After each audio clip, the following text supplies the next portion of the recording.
अथ तृतीयो प्रश्न। अथैनं कौसल्याश्चास्वलायन प्रपक्षं भगवन्तकूतं एषं प्राणो जायते कथमायात्यस्मि सशरीरं आत्मानं वा प्रविभज्यं कथं प्रतिष्ठते केनोत्कर्मते कथं ब्रह्ममभिधते कथमध्यात्ममिति। तदंतर उन पिपलाद मुनि से अश्वल के पुत्र कौशल्य ने पूछा, भगवान, यह प्राण कहाँ से उत्पन्न होता है, किस प्रकार इस शरीर में आता है तथा अपना विभाग करके किस प्रकार स्थिर होता है, फिर किस कारण शरीर से उत्क्रमण करता है और किस तरह बाह्य एवं अभ्यंतर शरीर को धारण करता है। तस्मै स होवाचाति प्रश्नान् पुच्छसि ब्रह्मशिष्टो असिति तस्माते अहं ब्रवीमि। उसे पिपलाद आचार्य ने कहा, तू बड़े कठिन प्रश्न पूछता है, परंतु तू बड़ा ब्रह्मवेता है, अतः मैं तेरे प्रश्नों का उत्तर देता हूँ। आत्मना एषा प्राणो जायते यथैषा पुरुषे छातयस्मिन्नेतदाततं मनोकृतेनायात्यस्मि सशरीरे। यह प्राण आत्मा से उत्पन्न होता है। जिस प्रकार मनुष्य शरीर से यह छाया उत्पन्न होती है, उसी प्रकार इस आत्मा में प्राण व्याप्त है तथा यह मनोकृत संकल्पादि से इस शरीर में आ जाता है। यथा सम्राडे बाधिकृताग्नि युक्ते एतान् ग्रामानधिष्ठितस्वे एव मे वैशं प्राण इत्रान् प्राणान् पृथगेव सन्निधते।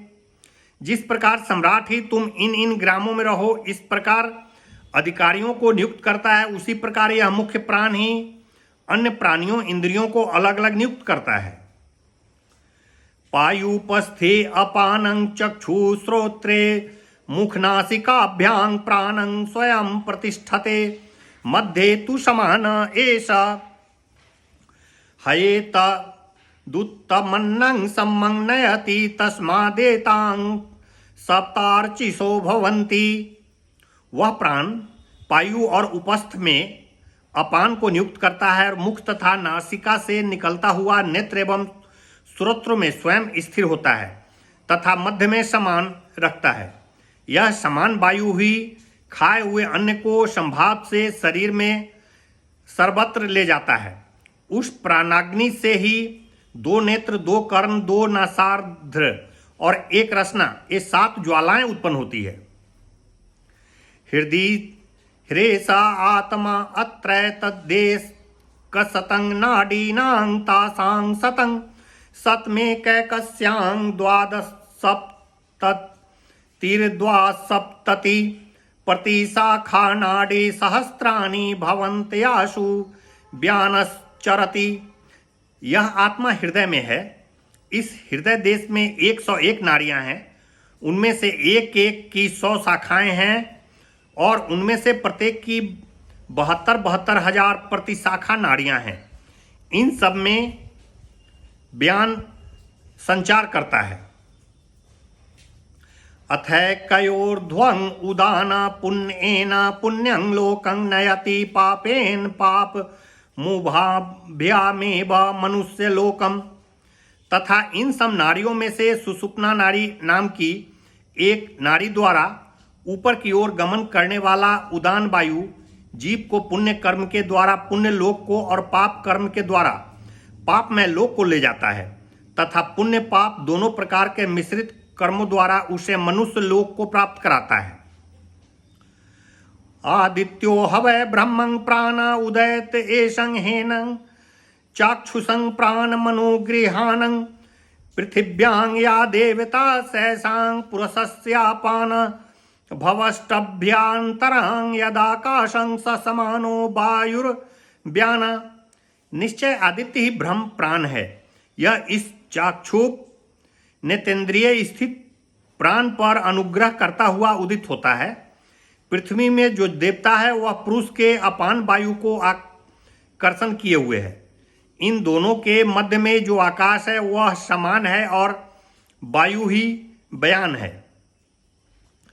तेजो हवा उदानस्तस्मादुपशांत तेजांग पुनर्भव मिन्द्रियर्मनसि संपद्यमाने। लोक प्रसिद्ध आदित्य रूप तेज ही उदान है, अतः जिसका तेज शारीरिक ऊष्मा शांत हो जाता है वह मन में लीन हुए इंद्रियों के सहित पुनर्जन्म को अथवा पुनर्जन्म के हेतुभूत मृत्यु को प्राप्त हो जाता है। यचीतस्ते नैसं प्राणमायाति प्राणस्तेजसा युक्तं साहात्मना यथा संकल्पितं लोकं नयति। इसका जैसा चित्त संकल्प होता है उसके सहित यह प्राण को प्राप्त होता है तथा प्राण तेज से उदान वृत्ति से संयुक्त हो उस भोक्ता को आत्मा के सहित संकल्प किए हुए लोक को ले जाता है। य एवं विद्वान प्राणं वेदना हास्य प्रजाहित ए अमृतो भवति तदेश अश्लोकं। जो विद्वान प्राण को इस प्रकार जानता है उसकी प्रजा नष्ट नहीं होती, वह अमर हो जाता है। इस विषय में यह अश्लोक है। उत्पत्ति मायतिं अस्थानं विभुत्वं चैव पंचधा अध्यात्मं चैव मानस्य विज्ञायामृतमसनुते विज्ञायामृतमसनुतं इति। प्राण की उत्पत्ति, आगमन, स्थान, व्यापकता एवं बाह्य और आध्यात्मिक भेद से 5 प्रकार स्थिति जानकर मनुष्य अमृतत्व प्राप्त कर लेता है। चतुर्थ प्रश्न। अथ हैनं सौर्यायनी गार्गय पप्रच्छ भगवन्ने तस्मिन् पुरुषं कानि स्वपन्ति कान्यस्मिन् जाग्रति कतर एष देवं स्वप्नान् पश्यति कैस्य तत् सुखं भवति कस्मिनु सर्वेषां प्रतिष्ठितां भवन्तीति। तदंतर उन पिपलाद मुनि से सूर्य के पौत्र गार्ग ने पूछा, भगवान, इस पुरुष में कौन इंद्रियां सोती है, कौन इसमें जागती है, कौन देव स्वप्नों को देखता है, किसे यह सुख अनुभव होता है तथा किसमें ये सब प्रतिष्ठित है। तस्मै स होवाच यथा गार्गया मरीचियोय कस्या तस सतं गच्छतं सर्वा एतस्मितस्तेजो मंडला एकी भवन्ति तां पुनः पुनरुदयतं प्रचनय एव हवै तत् सर्वा परे देवे मनस् एकी भवति।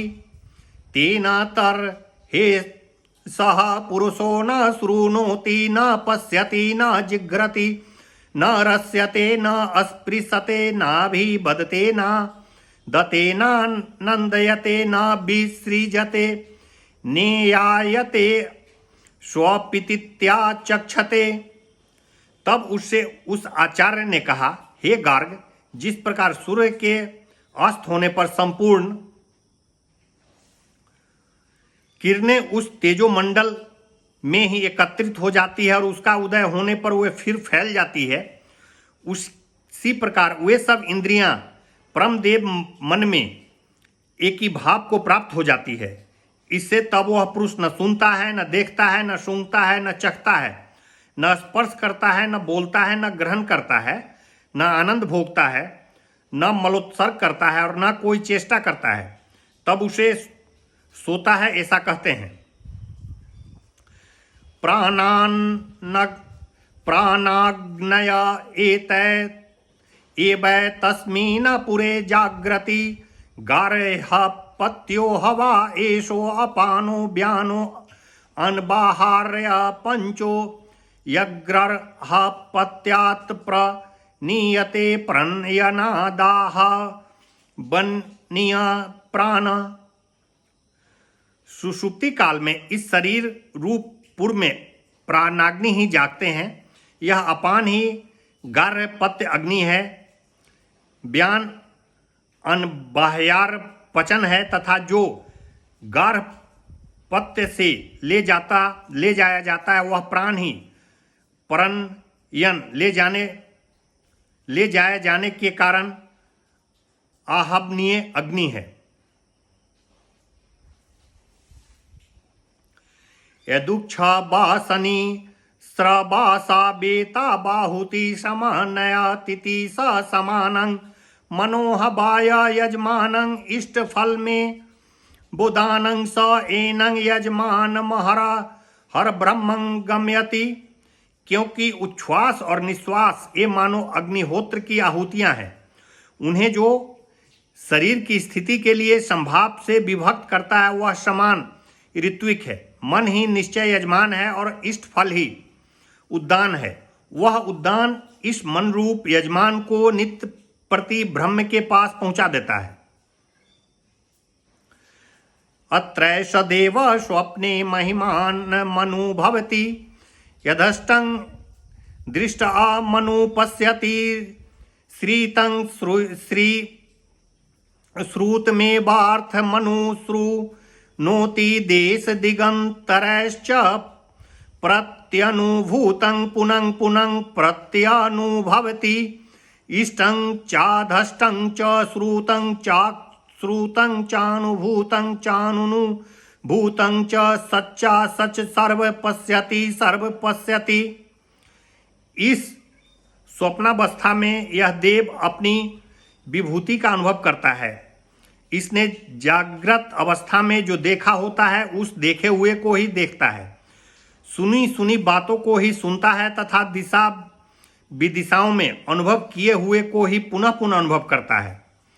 अधिक क्या, यह देखे, सुने बिना सुने, अनुभव किए बिना अनुभव किए तथा सत्य और असत सभी प्रकार के पदार्थों को देखता है और स्वयं भी सर्वरूप होकर देखता है। स यदा तेजसाभिभूतो तवत्यत्रैषं देवं स्वप्नानं पश्यत यथा तदैतस्मै शरीरं एतत् सुखं भवति। जिस समय यह मन तेज से आक्रांत होता है उस समय यह आत्म देव स्वप्न नहीं देखता। उस समय इस शरीर में यह सुख ब्रह्मानंद होता है। स यथा सौम्य बयांसी वासु वृक्षं संप्रतिष्ठन्ते एव हवै तत् सर्व पर आत्मनि संप्रतिष्ठे। हे सौम्य, जिस प्रकार पक्षी अपने बसेरे के वृक्ष पर जाकर बैठ जाते हैं उसी प्रकार वह सत्र कार्यक्रम संघात सबसे उत्कृष्ट आत्मा में जाकर स्थिर हो जाता है। पृथ्वी च पृथ्वी मात्रा चापो मात्रा च तेजश्च तेजो मात्रा च वायुश्च वायुमात्रा चाकाश मात्रा च चक्षुषा द्रष्टव्यं च श्रोत्रं च श्रोत्रव्यं च घ्राणं च घ्रातव्यं च रसश्च रस इत्यव्यं च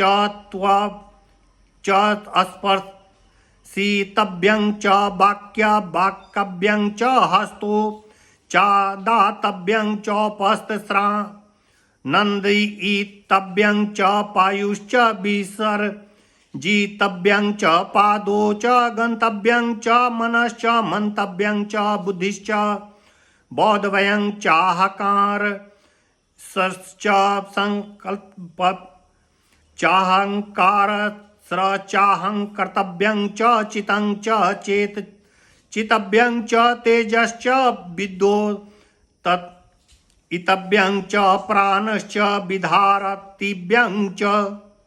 पृथ्वी और पृथ्वी मात्रा अर्थात गंधत्व मात्रा, जल और रस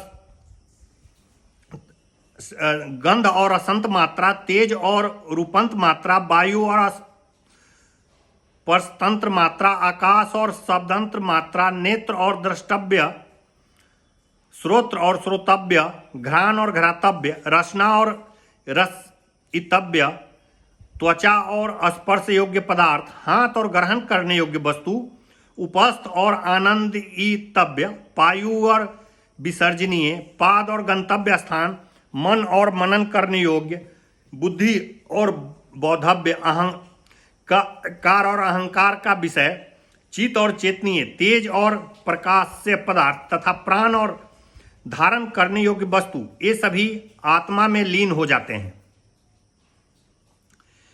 ऐसा ही दृष्टा अस्पृष्टा श्रोता घ्राता रसयिता मंता बोधा कर्ता विज्ञानात्मा पुरुषं स परे अक्षरं आत्मनि संप्रतिष्ठते।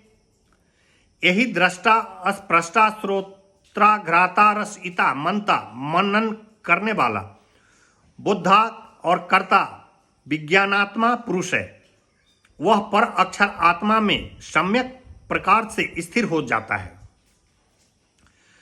परमे बाक्षरं प्रतिपद्धते स यो हवैत नंछायम शरीरं मलोहितं शुभ्रम क्षरं वेदयते यस्यु सौम्य स सर्वज्ञं सर्वो भवति तदेषा श्लोकं। हे सौम्य, इस छायाहीन अशरीरी और लोहित शुभ्र अक्षर को जो पुरुष जानता है वह पर अक्षर को ही प्राप्त हो जाता है, वह सर्वज्ञ और सर्वरूप हो जाता है। इस संबंध में यह श्लोक है। विज्ञानात्मा सह देवैश्च सर्वे प्राणा भूतानि संप्रतिष्ठन्ति यत्र तदक्षरं वेदयते यस्तु सौम्यं स सर्वज्ञं सर्वमेवाविवेशिते। हे सौम्य, जिस अक्षर में समस्त देवों के सहित विज्ञानात्मा प्राण और भूत सम्यक प्रकार से स्थिर होते हैं, उसे जो जानता है वह सर्वज्ञ सभी में प्रवेश कर जाता है। ओम इति